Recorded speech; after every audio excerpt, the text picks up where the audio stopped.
Welcome to the Newman stage here at 20th Century Fox. It's called Newman from Alfred Newman, who was the head of music at Fox, I think, in the 30s.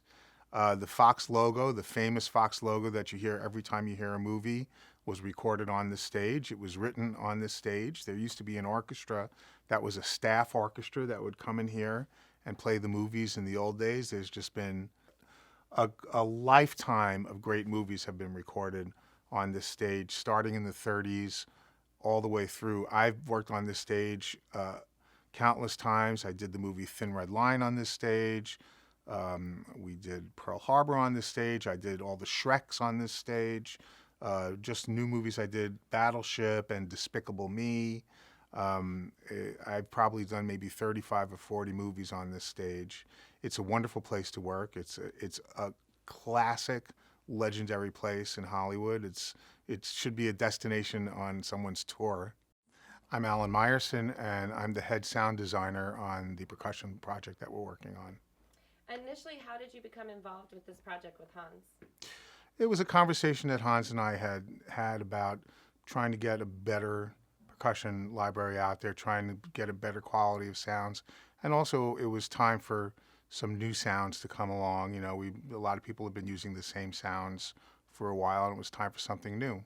And it grew out of that conversation. Well, it's going to be a combination of the recordings that we do, where we record them and how we record them, and then the processing that we're going to do. We're going to really be aggressive in terms of how we're going to process the sounds.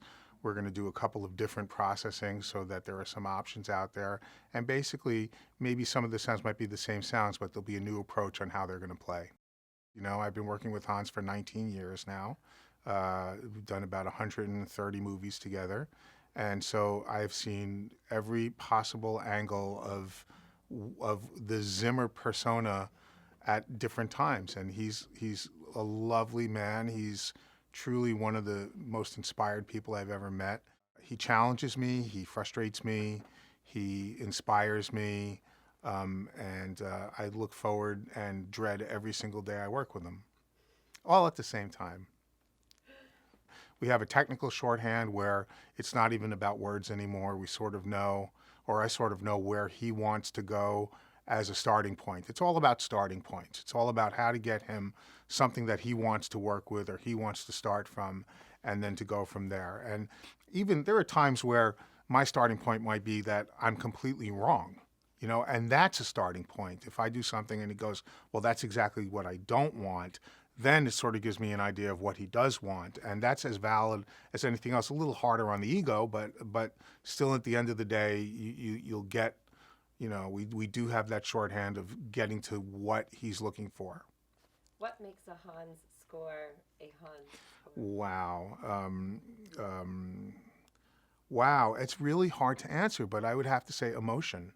You know, whether he gets it using sound or whether he gets it using melody or motif or two notes. What Hans does, I think, brilliantly and masterfully is he makes people feel. Just can turn on your heart with the simplest of movements, you know, and I could think of 1,000 examples of that. For me, it's, you know, through the years, it's just been every time he hits on all cylinders, I feel it and I know it and I can tell him, you're there. How do you approach a mix? I know that's a broad question. It's a very broad question. It depends on what stage of the mix. In modern film scoring, because the composers tend to be so computer-based, they really have a pretty good idea of what they're trying to get across. So a lot of times what my job is to take what they've already done and add that 5%, you know, add that sense of dimension or size or sound that takes it to the next level, that makes it feel polished, maybe might be a word, or a little bit more emotional or a little larger than life. And that's really become one of the big jobs I have now. And I like working with the ref mix because it keeps me really in touch with what the composer is thinking about when he wrote the cue and what he's trying to get across. The other thing that tends to happen is that I'll get involved in a much earlier stage where they're developing their palette. And they'll ask me to, say, take a bit of drum programming and do my thing to it. Maybe come up with 2 or 3 different versions of the same thing for them to then go in and use in their writing. So I can get in there in the early stages with sounds, do early rough mixes that they can then use to work off of.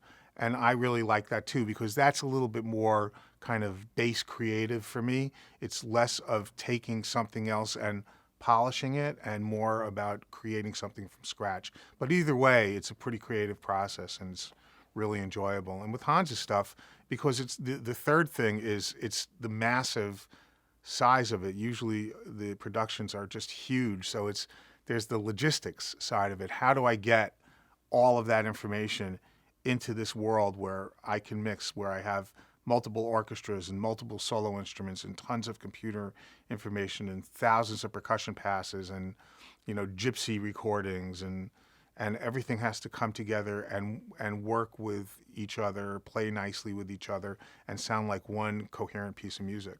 And how long do you usually spend on a mix? I mean, I know it probably varies. It varies greatly. With Hans, some of the things he does are these suites, these beautiful suites where basically he comes up with the themes and the motifs for the film, and they're pretty long, and I can spend a couple of days on one of those, 2, 3 days on one of those. But when it gets down to cues, I try to mix about 10 minutes of music a day. So it's not so much about how many pieces of music, it's about the minute count. If I have one piece that's 8 minutes, that might take my whole day. But my day might also be spent doing 14 pieces that are 35 seconds each. And today we have Jason Bonham coming to the Yes, we studio. do. Tell me a little bit about the process for percussion and recording with him. Well, this is going to be an interesting process because first of all, the guy is just an incredible drummer. I mean, it's an honor and a thrill to be able to do this with him. I've been excited about it all week, and I'm sort of excited and nervous that today is here. So I'm looking forward to what we're going to do.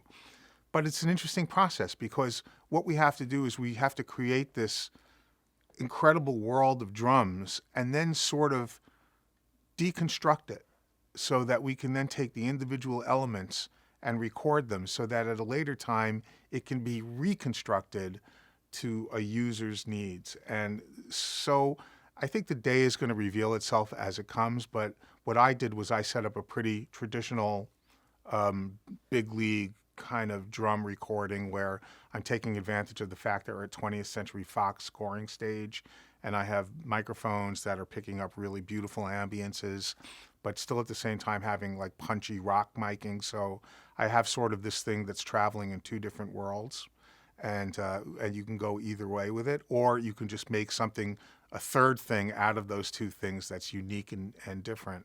It's not an outlandish amount of mics. I think I'm going to look over here for a second. I have a total of 28 microphones. So there's the group of microphones that is the traditional drum miking microphones, which would be your kick mics, your snare mics, your tom mics. In this case, I've added, there's a bass. A lot of people, certainly not the one who invented this, take a speaker out of a small speaker, like a driver out of a small speaker, and reverse it and use it as a microphone, and it adds a lot of low end to a bass drum. So I'm using one of those. There's a product made that does it, but I actually just go and take apart a speaker. I like that better. And pretty traditional drum miking, using a combination of modern mics and vintage mics, using Neve preamps, really high quality preamps, that I can control remotely from the console. And then the other side of it is the traditional scoring setup where I'm actually miking the room, and I have 12 microphones that are in different places in the room, and they're picking up the ambiances of the room. And the beauty of that is I could pick, like, say, one mic and add it to the other mics and maybe put some compression on that, maybe do something to that that gives it a very unique thing, and be able to create like a palette, a key group or a palette that's a whole unique sound based on that. The other stuff we've recorded so far has been pretty traditional, but some of the way we use the instruments isn't traditional. Like we'll use, I don't want to get too technical, but like with timpani drums, which are orchestral kettle drums, you usually hit them with these soft mallets and they go bum, bum, bum, bum. But there's something about the sound of taking drumsticks that are called hot rods, which have lots of little sticks coming out of them, and playing them with those, and it gives it a very unique sound. So we have a bunch of that stuff, and stuff that when people play it, they'll go, oh, wow, that's not what I expected, give them a little bit of a surprise. In addition to all the stuff they want and need, there'll be a couple of surprises in there. Yeah, it's a real sense of history, and then adding Hans Zimmer on top of it kind of feels surreal. It does feel surreal, and it's almost like we're making history right now and doing something new that will be historic in future times. Great. Is there anything else you want to add, Alan? Thank you very much for your time, and I hope you love the library.